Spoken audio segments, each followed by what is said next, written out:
Now, how did you genuinely feel the last time you fapped? You felt depressed, you felt like a total failure. And so this is called misery. The reason why you fap right now is because you feel misery. And one of the biggest problems that you can ever face in trying to overcome this is your brain. Because your brain tries to find a quick fix for any problem that you face, most especially when you face misery. If you cut yourself right now, your brain tells you to suck your thumb. If you stub your toe against the wall, your brain tells you to apply pressure on it. And so if you feel like a total loser right now, if you feel like a failure, you just want to like whip out your phone and start jacking up. So your brain actually tries to find a quick fix for that misery that you face. So I'm going to give you a pro tip right now to trick your brain to stop thinking about the habit of not fapping and instead so that you have time to focus on other things. And I'm going to teach you the one hard truth that no one else will ever tell you about NoFap or semen retention. But first, these are the 5 steps that you need to take in order for you to stop fapping right now. So step 1 is you have to confide or you have to talk to someone. Most especially someone who is much older than you, much more experienced than you, and who may have faced this kind of problem in the past. And it has to be someone that you trust. So you have to confide in someone. So what happens is when you find someone who you really trust and you can really confide in, it can be a parent, it can be a guardian, but someone who is much older than you, much more experienced than you are. What happens is they will actually put you under their wing. They will teach you how they were able to overcome theirs and little things that you can do for you to be able to overcome that same problem you are facing. So find someone that you can really trust and confide in them.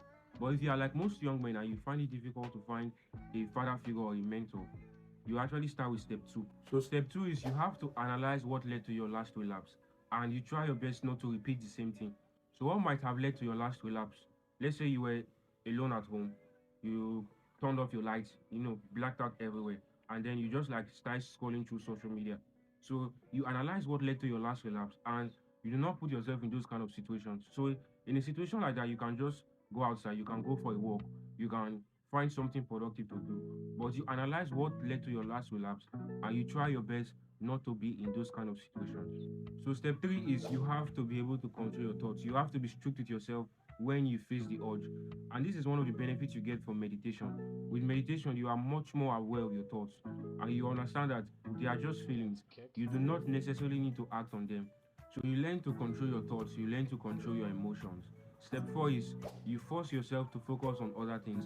You force yourself to focus on things that will benefit you in the long run or in the long term. And one of the easiest ways that you can do this is by letting your first thought of the day, the first thing you think at the beginning of the day, let it be a good thought. Let it be a good one. And so one of the easiest ways that you can do this is by reading.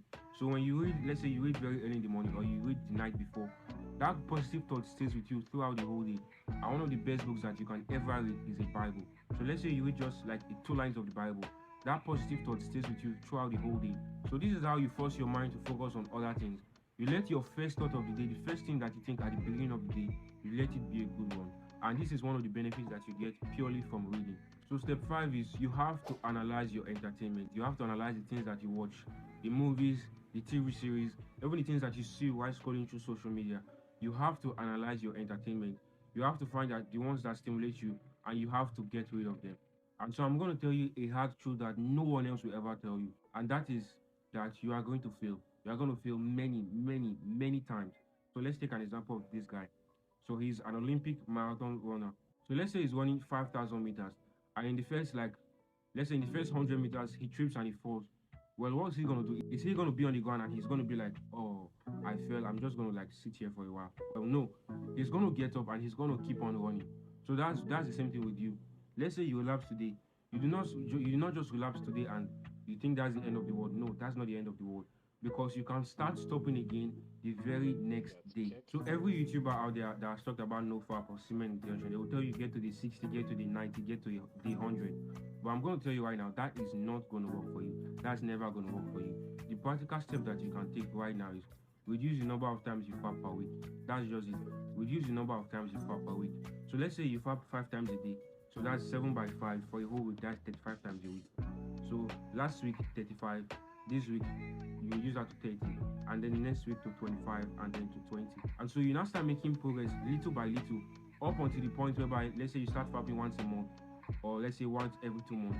And so that is much better progress than when you just try and hold yourself and try to get it to the 90 or to the 60 or to the 100. because you reduce the number of times you fap per week and per month.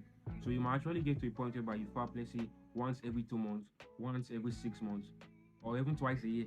And so with that, you are also able to make progress to the point whereby you fap less than once a year. So remember at the beginning, I told you that your brain is one of the biggest problems that you can ever face when trying to stop fapping.